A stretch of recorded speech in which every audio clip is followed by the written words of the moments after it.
Hello and welcome to the Catholic Art Institute podcast. I'm your host today, Kathleen Carr. I am the president and founder of the Catholic Art Institute. And today I'm delighted to be joined by Richard Childress.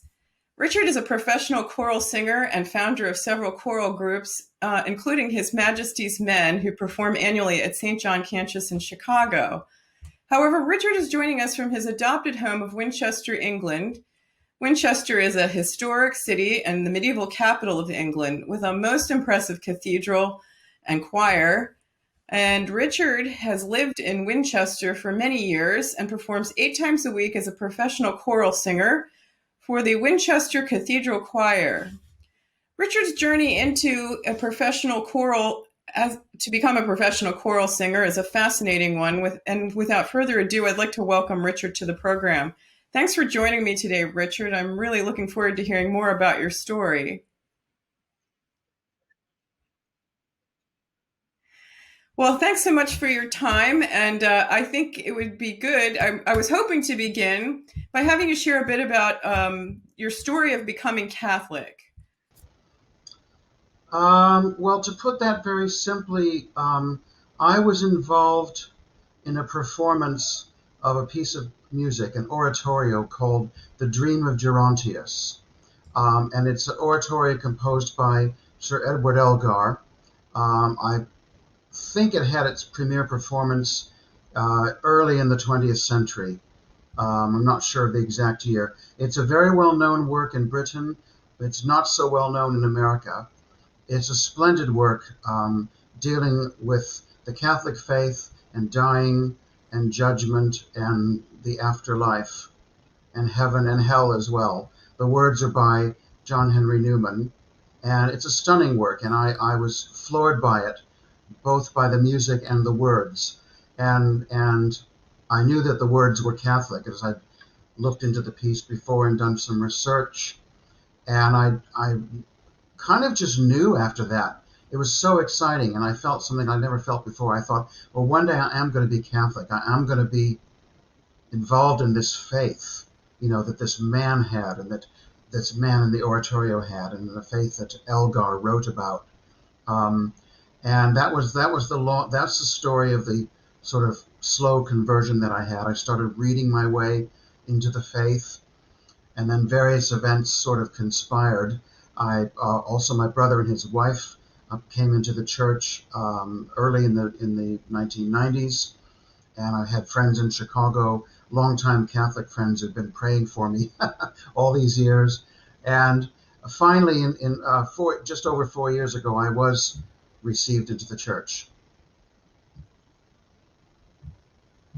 Wow, that's interesting. So it really was the music that was a lead-in to your conversion story. What kindled your interest in the vocal and choral music? Pardon me? Very much so. It was the music that led me into the faith. And then, of course, other things led me in. But the music was the hook, like a fisherman with a hook. The music was what hooked me in.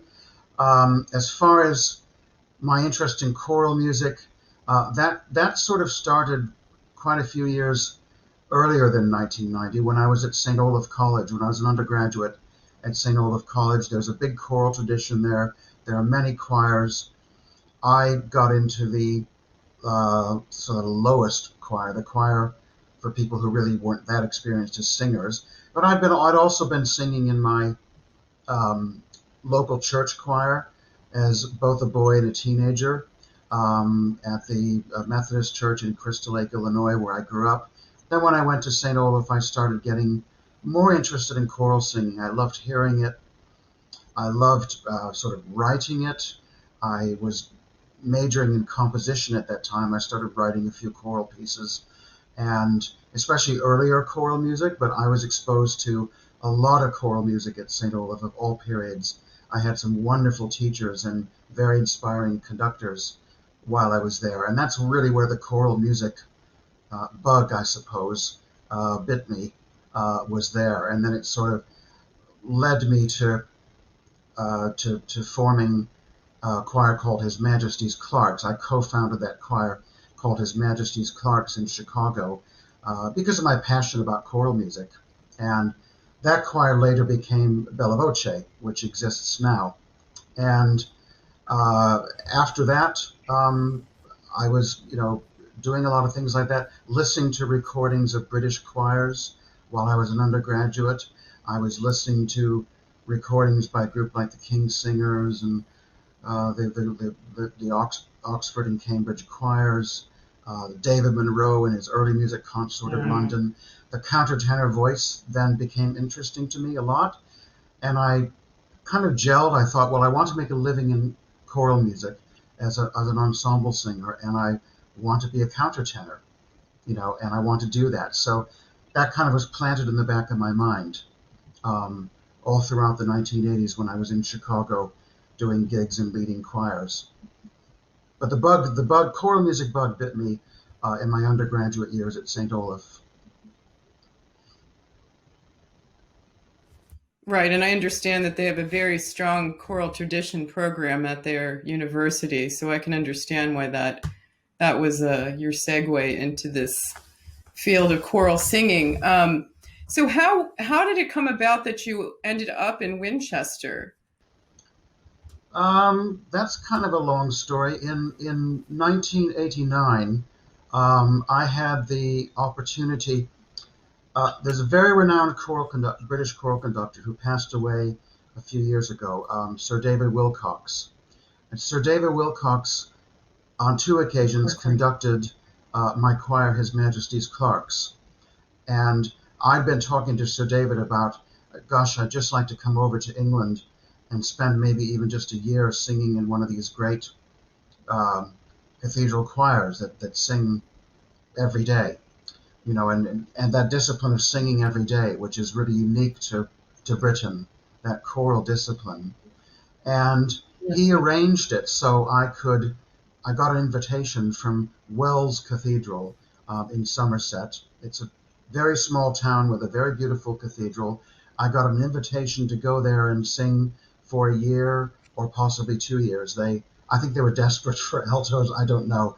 But I got an invitation to come, and they said, we'll give you free room and board.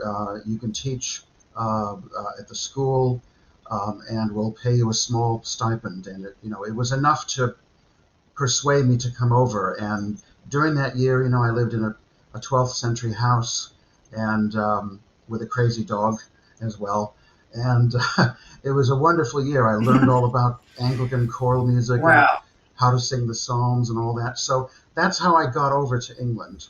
And while I was at Wells, there was a vacancy for a slot in the choir at Winchester Cathedral. A lot of people said, Richard, you should audition. I didn't think I stood a chance. But I went over and auditioned for David Hill, who was the director of music at Winchester at that time. And to my surprise, I got the job. They had to go through a lot of hassle to keep me there. They had, work permits and visas and immigration and all that. But at the end of the day, I was allowed to stay in that job, and I've been there ever since. And also gone to Europe with the choir. I've been to Australia with the choir.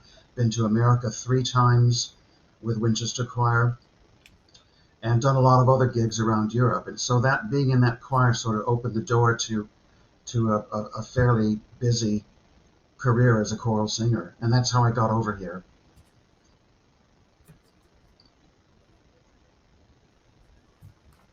That's really fascinating. So from there, you were inspired to form His Majesty's Men. Would you be able to share a little more about that project? Yes, absolutely.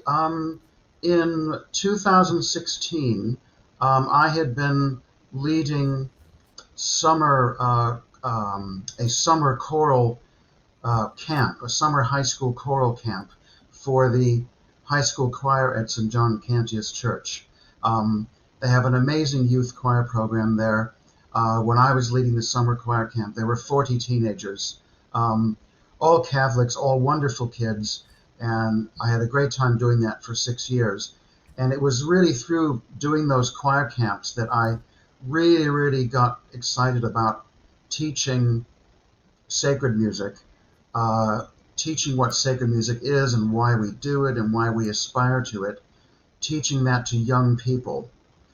And part of the outgrowth of that desire to teach people was a desire to bring something back to Chicago. I've been involved in all this wonderful ensemble and choral singing over here, and I wanted to do something back in my home, which is Chicago, and I still get homesick. So I wanted to do something in Chicago, and I set about, I didn't know whether we were going to perform more than once. I set about finding the best professional singers I could find. Um, we didn't even know each other initially. I found these guys, and we sat around a table at St. John Cantor's Church and had our first rehearsal, and we sounded great.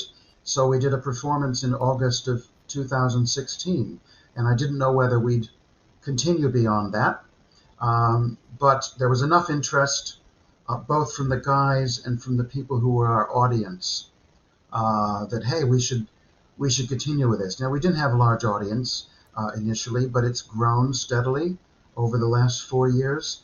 We would like to perform more often in America, obviously, but so far it's been a yearly performance in the summer at St. John Cantor's Church, with the exception of this summer for obvious reasons. And that is how His Majesty's Men came about. I wanted to give something back.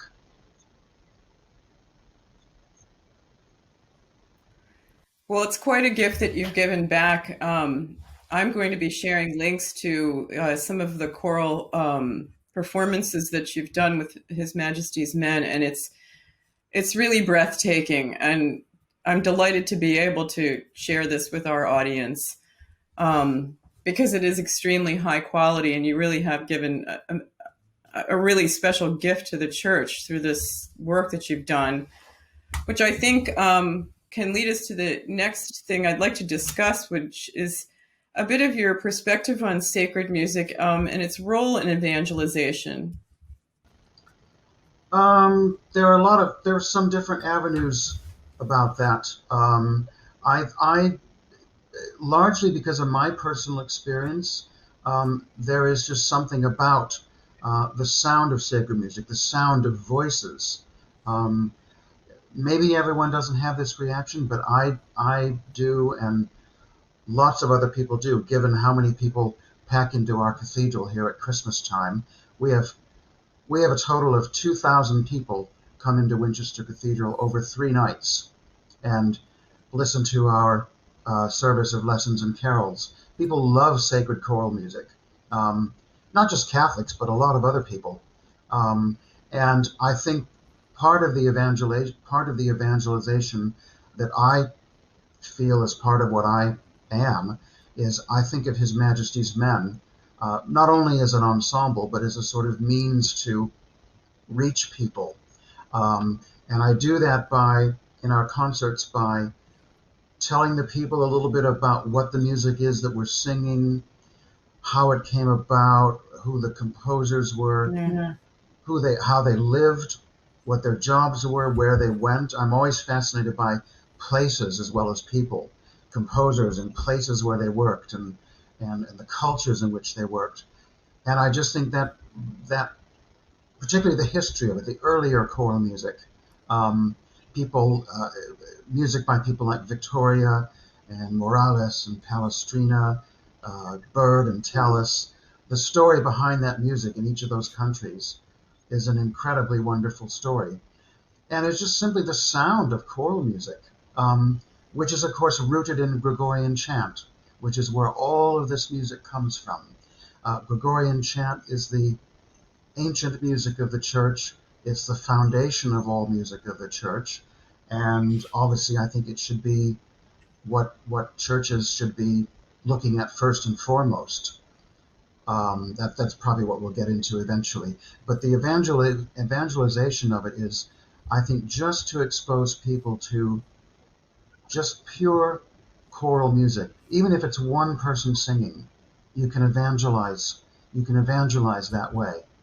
And His Majesty's Men, I just feel, is a great way to evangelize it, because you've got 5 guys, soon to be 6, hopefully, singing in a place like St. John Cantus. And I just feel a huge privilege just to be able to get up there and sing and explain the music to people who are so receptive to what we do. I'm sure a lot of them are Catholics and go to St. John's, but all sorts of people, Christians of every denomination. It's just part of what I guess I feel I've always been wanting to do. And it wasn't until I formed His Majesty's Men that I got this real fire about doing this, and evangelizing for the church, because our concert with His Majesty's Men was actually 4 months after I was received into the church. So that all happened in a very quick frame of time.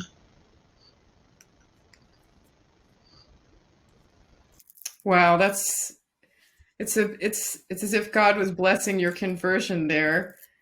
And I guess my next thought is the difference between contemporary styles of music for the Mass versus Gregorian chant and polyphony.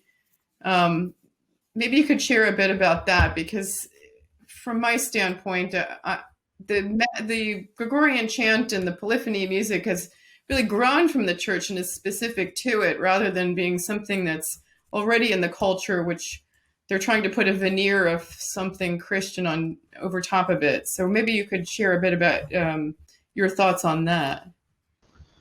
Um, yeah, a couple things occur to me.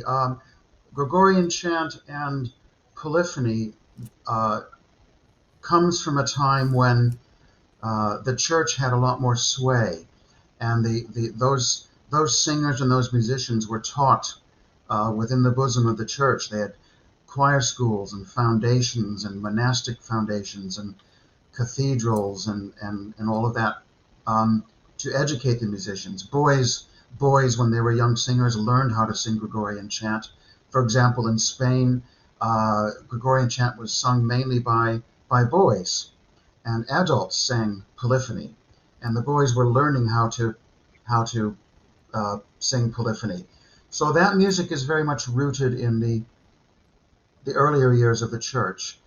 And then as time goes on, I think there's a distinction that needs to be made between modern music of the pop rock kind, which in my opinion is not suitable for the Mass. Um, I think it can be suitable to some forms of devotion that young people might really feel some involvement with something in that music, but I don't feel that particular kind of music with keyboards and guitars or whatever is appropriate for Mass. Although there is modern music that I think is entirely appropriate for Mass. It has to do with setting the text, having quality texts. Some of the words in some of this bland uh, pop music that's in the church aren't so great. Um, there's good examples, but there's a lot of bad examples. But in the music for the Mass, that's what we're talking about. The composer needs to look at the text, respond to it, and I think understand in his or her head what the response of the church, what the sound of the church's sacred music is from years gone by, so that they incorporate that into the music they're writing.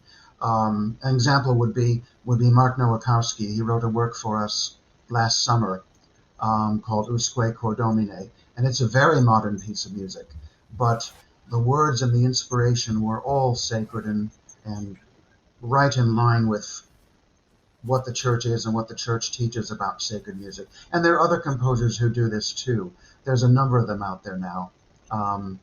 But I don't think any old modern music is right for the Mass. It has to be carefully thought about. Um, yeah. Yes, I'd agree, and I think some of the popes have weighed in on this over the years. Um, just that certain styles of music lend themselves more to fostering an environment of reverence and awe. Um, I just think it's a beautiful thing that you're reintroducing this and educating people, because it is such a need. There, this isn't generally where we're finding the music that used to be for the Mass. So it's a beautiful thing that you're reintroducing this. So God bless you for your work with His Majesty's Men. Well, thank you. Yeah. Would you have any thoughts on how you're welcome. I'm sorry, we have a little bit of a delay here with the change in continents, so sometimes I'm not hearing you, and I'm sorry if I sound as if I'm interrupting, but that's why. So I just wondered if you had any thoughts on how a parish or a pastor might look into improving their music program or introducing a little more chant or polyphony. I would say that if a priest is either new to a parish or has a sudden sort of desire in his parish to introduce this music, that I think he needs to be fairly firm in introducing it. I think sometimes these things tend to cause division in a parish, but he needs to say, this is the historic music of the church, and we're going to start doing more of it, and explain why. There have been instances of churches, and if you go into Catholic blogs, you sometimes read horror stories of when changes have been introduced and people, aren't receptive. But I think the first thing that can happen, there needs to be an alliance. The priest and the musician or musicians that are at his parish need to be of the same mind. And I think Gregorian chant is the place to start. I don't think you need more than one cantor singing Gregorian chant to start. Possibly, excuse me, possibly if it's a Novus Ordo, possibly the English Propers by Adam Bartlett, which I've been cantering here at my local parish, St. Peter's in Winchester. I've been cantering a Gregorian Mass and the simple English Propers, and at the 8 o'clock Mass on Sunday morning, and the people sing along. They love it, which is a great thing. They hear it and they love it. And I think that's the way you start. You start simply by introducing very simple, unaccompanied music. There's no need to field an organist.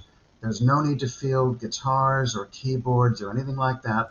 Just a cantor, maybe a microphone if it doesn't carry very well in the building, but a cantor. And Pope Benedict XVI, when he was Cardinal Ratzinger, actually said that the pipe organ, is to be preferred to the piano because the piano stimulates the emotions while the organ stimulates the intellect.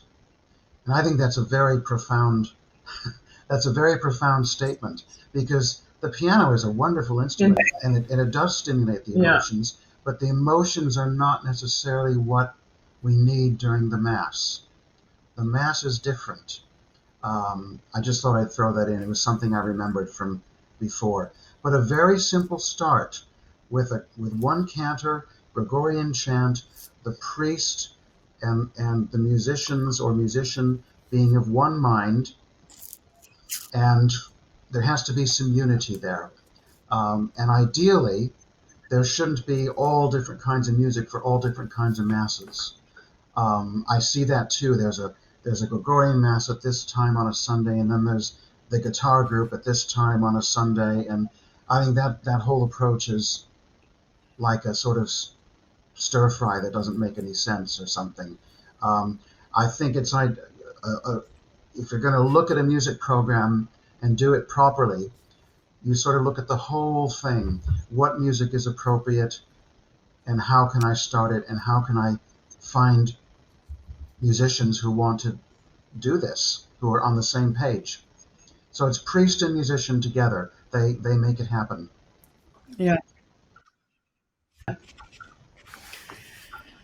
I think it would be important too for pastors, if possible, to really consider a budget, because ultimately giving the best to God requires that you get people that know what they're doing, and those people need to also live And I think this is one of the problems that we face today in the church is that the patronage is not always there. And where I've seen pastors put it on the front burner, they've really had remarkable renewal.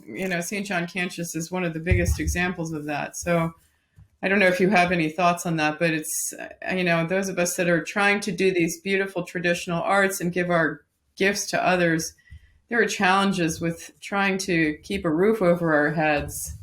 Um, any thoughts on that?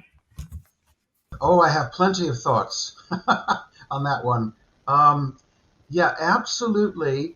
Absolutely, it's the case that um, musicians who work in the Catholic Church, quite often there's just a sort of feeling that there's a lack of job security, or you could be having a situation where things are very fine in a particular church, then the priest gets moved somewhere else, and a new priest comes in who says, right, we want the guitars back again.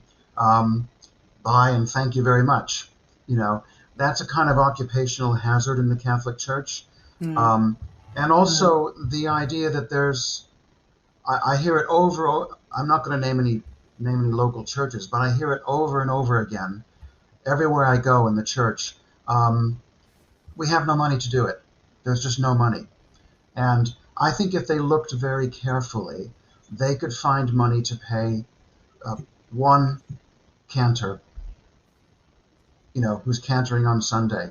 I think just saying there's no money is not quite the full story. With all due respect to these priests and parishes, I think the money could be found to do it. And what happens is simply incredible. You evangelize people, you bring people to the faith. That, especially when it's combined with the traditional Latin Mass, you have an earthquake happening by spending that small amount of money, just to have a professional voice cantering That's right. Gregorian chant. Not as great as some volunteer and amateur singers are, and some of them are really good.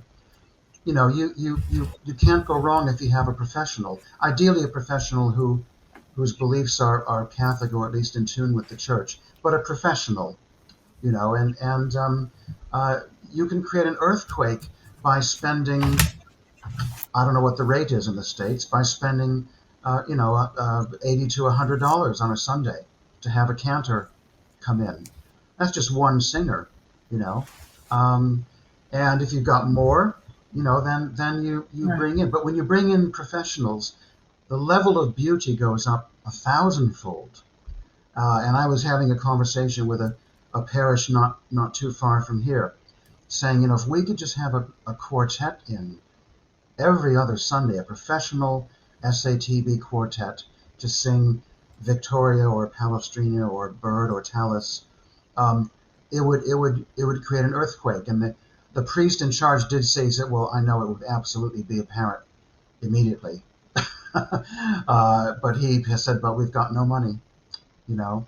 And it's just, I think a lot of priests would love to have this happen, a fair few that I've talked to, but the money situation that they're saying they're having, at least in Britain, is not good. Now Cantus is overflowing with people. They've got good.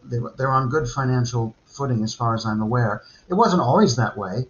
Father Phillips came and built it up slowly, and they then booked professional singers. In fact, I know the person who used to do the booking of the singers, so I'm intimately familiar with the story. But you start out small, and you deal with what you can afford or barely afford, and you create an earthquake that way. And especially when you combine it with the traditional Latin Mass, you create a double earthquake. Yeah, I agree. And I think sometimes it becomes a prospect of if you build it, they will come. When you start to inspire people with really moving music and the proper reverence and beauty to God in the liturgy, they start to become inspired to support those efforts. And I've seen this in local parishes myself, but it's sort of the story of what Father Phillips did at St. John Cantius. Just little by little, he started putting some funding into singers and the music program, and things just tend to grow from there. And but the focus was always giving the best to God, for His greater glory, and the blessings came from there forward. So, well, I think we're running out of time here, Richard. So I just wanted to thank you for such an enjoyable conversation and sharing your story with us. If I'm going to be posting links to samples of your work from His Majesty's Men, and hopefully some information and samples of the Winchester Cathedral Choir in the description box. But I wanted to thank you again for your time, Richard. This was really interesting, and maybe we could have you on again to share a bit more of some of the history of the composers that you were talking about. I think that would be really interesting. I would love to hear a bit more about your interest in some of these various composers and their stories and the countries in which they came and the time period and that sort of thing. So hopefully you consider coming back on sometime in the near future. I would love to. The thing to remember, though, in parishes is if you can't afford anything, then start with your best volunteer singers and give God the best that you have. That was my final thought about parishes. And I would absolutely be delighted to be back again. Oh, Kathleen, that would be great. Well, we would be delighted to have you. So thanks again for your time today. And I'm going to sign off for now. If you enjoyed this presentation, please hit the like and subscribe button and share this with your friends. You can hit the notification bell so you never miss another video. So signing off. Until then.